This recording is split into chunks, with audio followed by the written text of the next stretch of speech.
go down by underneath that overpass bridge. You come to a place where there used to be where Rinker's cement building is, or what concrete place mixed with concrete. Yeah, down there by the old Scotties. Right. So people don't know who the hell Scotties is. It was. Okay, south of on US 1. That's where it was.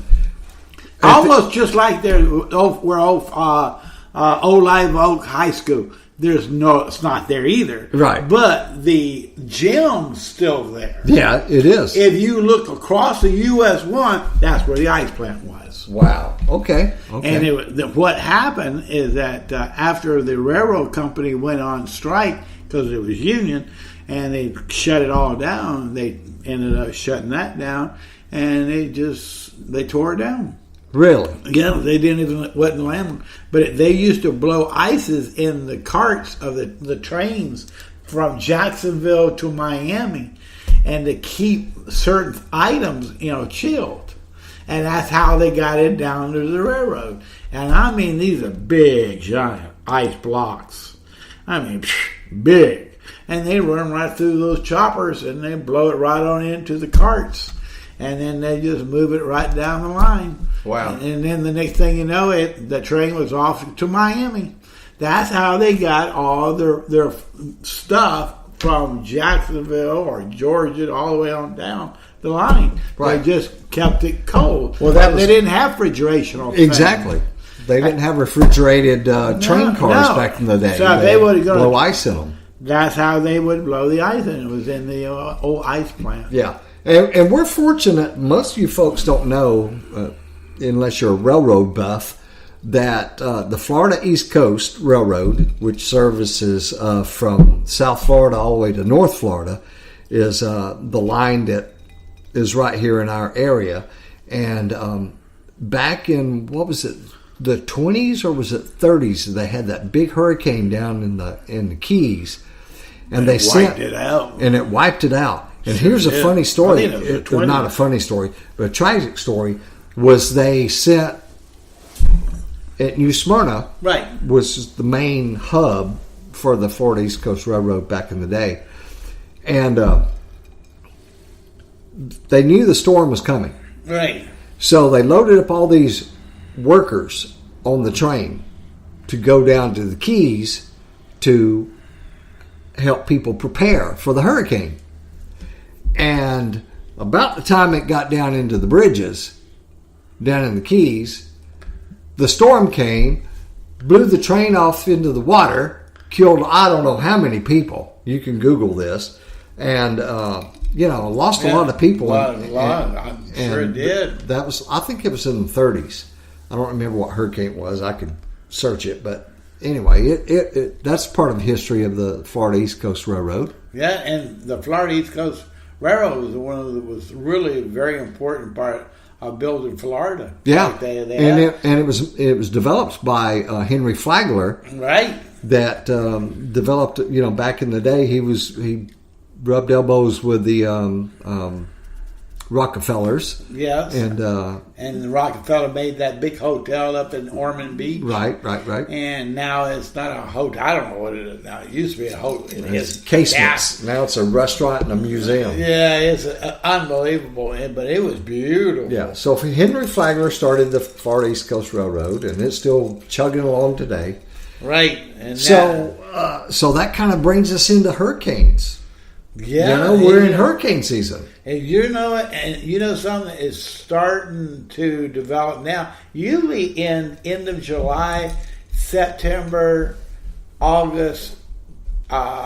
September's our hottest activity. Yeah, it usually gets September and October. September to October. Right. Is when you really get it. September. August and September. Right.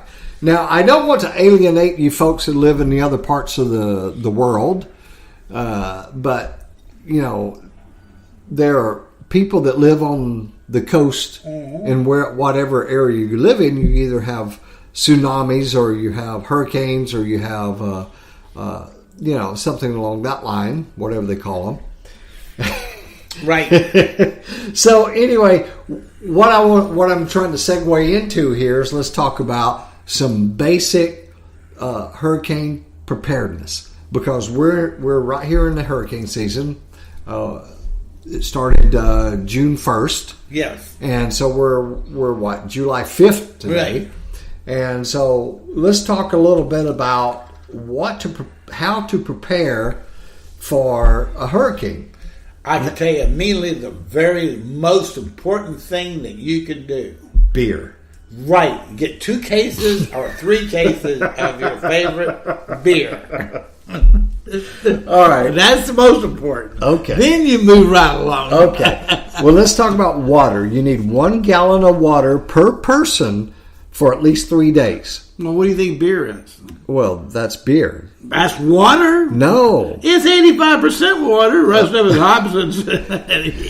You need food. At least a 3-day supply for each person. Yeah, you do get the munchies. Oh, yeah. Drinking all the beer and the water. Yeah. You need a battery-powered or a hand-crank radio with a NOAA weather radio alert. Yes, station. NOAA, N-O-A-A. And a flashlight. Flashlight, definitely. Get a good one, a bright one. Right. Remember that time you saw my wife with the flashlight from the window? That's the most funny. Hurricane Charlie. Perry here, he was at that time driving trucks, and he was in another state. And, of course, he left his wife here, and she was holding the fort down.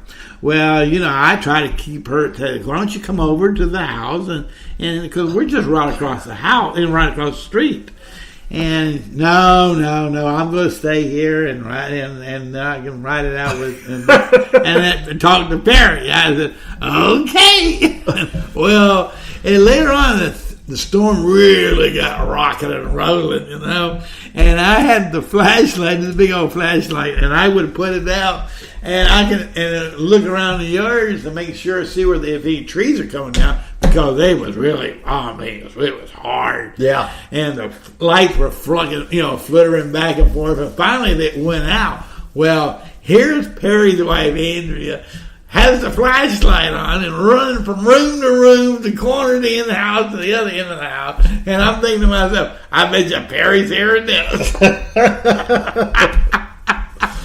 Yeah, I was in Valdosta, Georgia, and I was watching it on the radar, and there was nothing I could do because the roads were shut down. I couldn't get any further south. Yeah, I bet she was talking. Oh yeah. I'm still hearing about it. I bet you ain't gonna be on the road. Yeah. All right. So you also need extra batteries. Right. You need. I don't know why they have this. Toilets, moist toilets, towelettes, garbage bag, plastic ties for personal sanitation. I don't understand that. Were you going to shit in a bag? I guess. I don't know what toilet paper. This is coming from the government website, so I'm just reading right from it. Okay, so you need a wrench or pliers to turn off utilities. You need a manual can opener to open your canned food. Most people don't know what a manual can opener is. Oh, well, I can imagine that. So you need. I have one. Well, I have one the government gave me in the Army. It's a little PBR. It's a little tiny thing. You just. Yeah. Let me tell you something. I can open any can there is. That's right. And it also says you need a cell phone with chargers and a backup battery. Well, that only goes so far. Yeah. Because when the power goes out, the cell towers go out, and you don't have cell phone. No, you don't have no phone. Now you know what I did, and I advise everybody to do is go into some of these antique stores or whatever and get yourself an old-fashioned phone. You can always take the old-fashioned phone, rotary phone, and you can take that phone and plug it right on into the wall, and you can talk to anybody. Yeah. Hey, Sarah, give me Barney at the courthouse. No, not that guy. Okay. So also, that's true though. Hey, Sarah. How many people will get that? Okay. So prescription medications. Make sure you have your prescription medications filled before the hurricane hits. Right. Because you might be 3 or 4 days without your medication if you don't. Or if you have to leave. Right. Infant formula, bottles, diapers, wipes. I'm past that. Pet food. You got to have enough food for your pets. Traveler's checks or cash. And then important family documents or copies of insurance, identifications, bank records. You need to have that. We have a go box. All of our insurance information, our passports, all that shit, is in a box, right? Right. And when the hurricane hits, we grab the box and we go. Right. And then So you have all that stuff together beforehand, so that you don't have to worry about it when the storms are blowing. Let's see. The government the government website also says sleeping bag or warm blanket for each person, a change of clothes, sturdy shoes, chlorine, bleach, and medicine dropper to disinfect water. Most people don't know that you can take a gallon of water that's like non-potable water that you can't drink on the river or something, Right. freshwater stream. Right, and then you put like a little chlorine in it, and it makes it good. Okay, a fire extinguisher, matches in a waterproof container, your feminine supplies and hygiene items. I don't know nothing about it. Best kits. I don't even want to go into that one. Paper plates, cups, towels, plastic utensils, a paper and a pencil, books, games, puzzles, and other activities for children. That's good. Yeah, it's some good stuff here. Right. So, I don't have any kids. All mine are older, so I don't have to worry about that. From a personal standpoint, right? Right. I mean, you and I both been through many umpteen hurricanes. I can't even tell you how many I've been. So how do you prepare? Like I said, the first 3 cases of beer.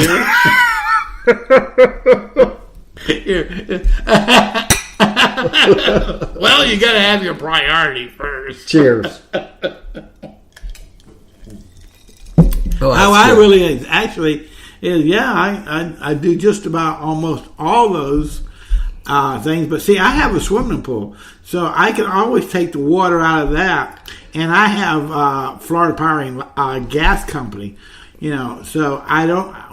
I put that in my house when I first built the house. Right. So you have gas. So you can cook. I have gas, so I can always cook and the grill. Right. Now, if I have to leave, then that's a whole different situation. Right. I have enough clothes to grab and stuff, and with my 2 dogs, and then off we go. Well, let's talk about let's first of all. You first got to have a roadmap, like that one time we left. Oh yeah, and we had it. You got to know where the hell you're going. Yeah, you got to know the area, especially in the back roads of Florida.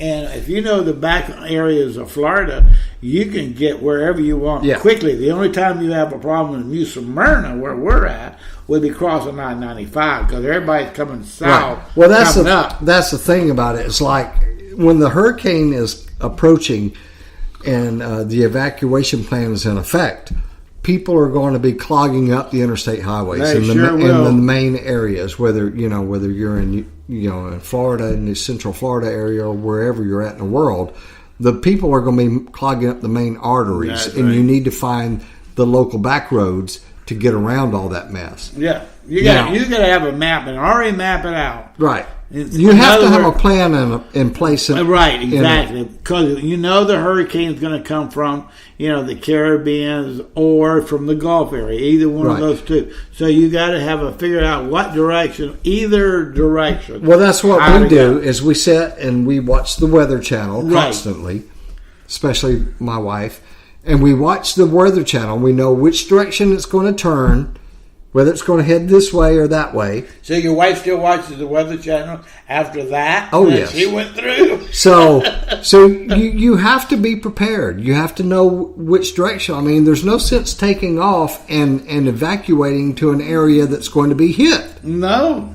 So you have to know where, it's going. I mean, we've done this, I don't know how many times, where we've Okay, it's coming right direct at us. Okay, let's make plans